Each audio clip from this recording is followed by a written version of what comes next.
kami capek karena baru selesai satu sesi dengan Ibu Odi dan Ibu Vita, tapi masih mau ada di sini bersama dengan saya. Ya, diseminasi pembelajaran sosial emosional Bapak Ibu ini merupakan kelanjutan, ya sebenarnya sudah harus dibuat di bulan-bulan lalu, tapi karena memang kondisi kesehatan yang terganggu sehingga ditunda Bapak Ibu.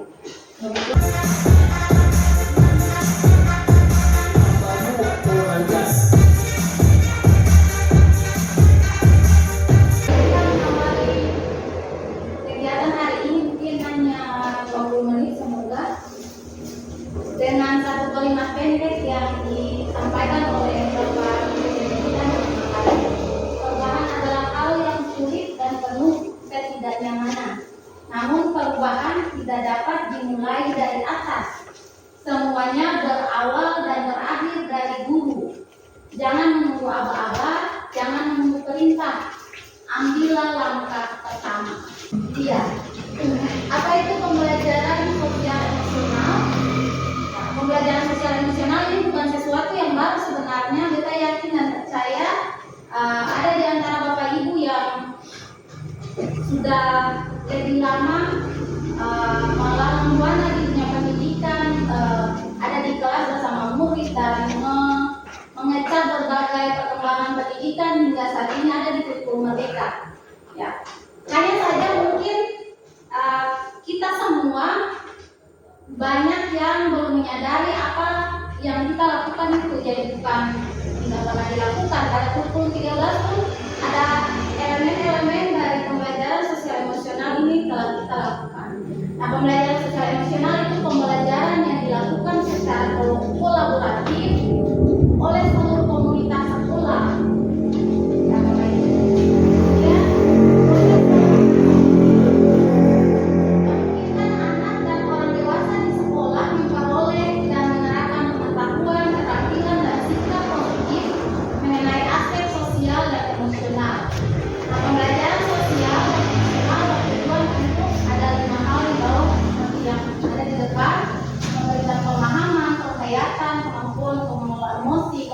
Menetapkan dan mencapai tujuan positif, merasakan dan menunjukkan empati kepada orang lain, membangun dan mempertahankan hubungan yang positif, serta membuat keputusan yang bertanggung jawab. Kalau kemarin di diseminasi yang sebelumnya saya ada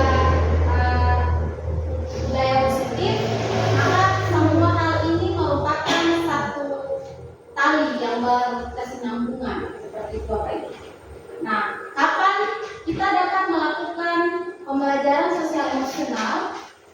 Di sebelah kanan, ini bisa kita jadikan sebagai kondisi rutin, yaitu pada saat kondisi yang sudah ditentukan di luar waktu belajar akademik, misalnya kegiatan lingkungan pagi dan lain sebagainya, kemudian terintegrasi dalam mata pelajaran, misalnya melakukan refleksi setelah menyelesaikan sebuah topik pembelajaran, membuat diskusi, kasus dan kerja kelompok untuk memecahkan masalah. Nah, sedangkan dalam kegiatan protokol seperti menjadi budaya atau aturan sekolah yang sudah menjadi kesepakatan bersama. Nah, yang tadi saya sampaikan bahwa belum pernah kita lakukan, tapi sejatinya sudah kita lakukan. Contohnya yang di poin 2 itu terintegrasi dalam mata pelajaran. Jadi KSE kompetensi sosial emosional yang terintegrasi dalam pembelajaran atau kita kenal dengan pembelajaran sosial emosional. Ini bukan sesuatu yang harus kita tambahkan tersendiri di dalam pembelajaran atau di dalam kelas, tapi hanya perlu kita integrasikan seperti itu Bapak Ibu. Jadi contoh-contoh yang tadi misalnya membuat refleksi, berdiskusi, itu sudah merupakan pembelajaran sosial emosional. Jadi pembelajaran sosial emosional ini melibatkan siswa secara positif dalam aktivitasnya di kelas, seperti itu.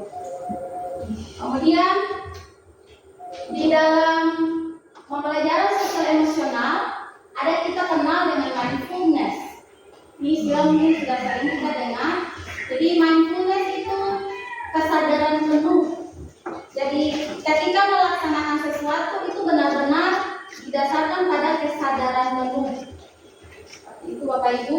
Ya, di depan menurut SIN dapat diartikan sebagai kesadaran yang muncul ketika seseorang memberikan perhatian secara sengaja. Jadi memberikan perhatian secara sadar atau sengaja pada kondisi sekarang yang didasari atau dilandasi rasa ingin tahu dan kebaikan. Jadi mindfulness itu adalah kesadaran yang disengaja, kemudian dilandasi oleh rasa ingin tahu, dan yang ketiga adalah kebaikan. Jadi tujuan dari dua hal yang tadi, kesadaran yang sengaja dan rasa ingin tahu, itu untuk sesuatu yang baik, tujuan kebaikan. Kapan itu mindfulness muncul? Nah, kita bisa memunculkan mindfulness di awal pembelajaran. Biasanya kalau kita memulai pembelajaran, sering kita sampaikan untuk siswa diam sebentar atau tenang sebentar, seperti itu. Itu sebenarnya ajakan-ajakan untuk memunculkan mindfulness. Nah, kesadaran penuh saat seorang sadar sepenuhnya pada apa yang sedang dikerjakan. Nah, ketika kita membuat anak-anak sadar tentang kegiatan yang kita lakukan, biasanya kita minta mereka perhatian atau tenang sebentar. Nah, seperti itu. Biasanya ajakan-ajakan seperti itu kita mengajak siswa untuk ada pada kondisi mindfulness atau kesadaran penuh. Ya, bisa kita lakukan dengan ice breathing. Ice breathing salah satunya contoh untuk kita membuat presence atau kehadiran siswa di dalam kegiatan. Bapak Ibu contohnya tadi capek, sudah lelah, kita bisa memberikan ice breathing atau mendengar musik sejenak. Itu kondisi-kondisi untuk memunculkan mindfulness dalam pembelajaran. Dan mindfulness dan cara kerja otak yang tadi sudah disinggung di depan, kita punya otak ini 99% itu kita terjadi di alam bawah sadar kita. Yang artinya meskipun kita berasumsi bahwa kita memiliki kontrol untuk berpikir dan sebagainya, merasa berperilaku, namun kadang-kadang sulit. Yang di depan dibilang tidak sesederhana itu. Nah, ini juga terkait dengan kita punya kemampuan, Bapak Ibu atau anak-anak didik kita. Sebagian besar pemikiran mereka atau perilaku mereka itu yang muncul itu seperti ibaratnya gunung es yang ada di lautan, jadi yang kelihatan itu cuma permukaan.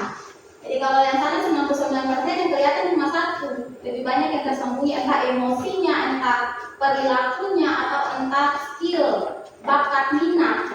Itu yang kelihatan lebih sedikit daripada yang tidak kelihatan. Maka kita perlu cara-cara dalam pembelajaran, salah satunya menghadirkan mindfulness di dalam kelas. Mindfulness dan cara kerja otak, kesadaran penuh dapat dilatih dan ditumbuhkan melalui berbagai kegiatan. Artinya kita dapat melatih kemampuan untuk memberikan perhatian yang berkualitas pada apa yang kita lakukan. Mengapa penting untuk menyadari nafas? Yang tadi saya bilang, salah satu yang paling penting dalam mindfulness itu kita punya nafas. Jadi kadang-kadang tadi saya bilang kalau lagi marah atau masuk kelas atau masih belum siap, sebaiknya jangan masuk dulu, atau duduk tenang sebentar, tutup mata, tarik nafas, dan itu memang ada gunanya, benar. Iya, itu benar. Kalau marah, yang paling cepat untuk kembali ke kondisi yang semula itu adalah tarik nafas. Jadi balik muka sebentar dulu kalau anak bikin marah, dan sekarang itu kita terapkan. Kalau kamu kan kita rata-rata biasa yang lain. Kalau ada yang aneh di situ, kita punya pikiran sebentar, tarik nafas 2-3 kali, tenang dulu baru bicara. Karena ketika kita dalam kondisi emosional, entah kita sedih, marah, kecewa, itu akan mempengaruhi otak kita dalam mengambil keputusan soal apa yang kita lakukan. Ketika kita sedang emosi, kita menanggapi siswa pasti emosi. Tapi kalau tenang dulu baru menghadapi siswa, pasti beda ya perlakuan atau keputusan yang kita buat. Nah, hal-hal itu juga yang mau kita ajarkan ke siswa kita, bagaimana mengelola emosi. Jadi mindfulness ini bagaimana kita dalam kesadaran penuh dan bagaimana mengelola emosi kita supaya tetap berada pada kondisi yang baik. Seperti itu. Ada yang mau bertanya sesuatu?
menjadi guru, maka kamu harus terus belajar.